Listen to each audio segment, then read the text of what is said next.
Senatore De Carlo, Portoviejo per un avvenimento importantissimo, però dopo 80 anni secondo lei abbiamo dato un giusto riconoscimento alle vittime delle foibe? Diciamo che c'è una parte politica che lo ha sempre fatto e ha regalato questa visione a tutti e oggi è quasi patrimonio di tutti. È stato importante fare quel grande lavoro negli anni, dobbiamo mantenere alta l'attenzione soprattutto e regalarlo anche a questi ragazzi che possono non conoscere la storia o magari possono averla letta in maniera distratta. Io credo che noi dovremmo lavorare perché momenti come questi non servano nemmeno più, perché ormai la storia è diventata patrimonio veramente di tutti e culturalmente di questa nazione.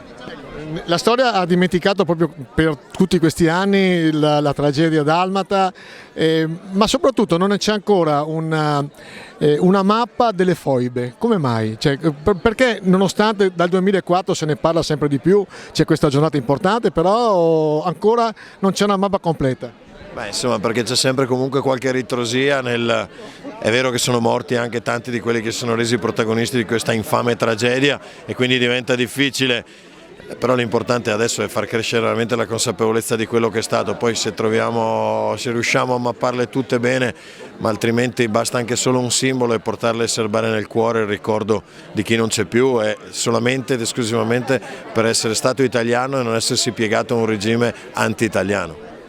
Ultima domanda, l'Italia è un paese razzista da una parte e poi è un paese diviso ancora oppure cominciamo a riallacciare un pochino la destra-sinistra?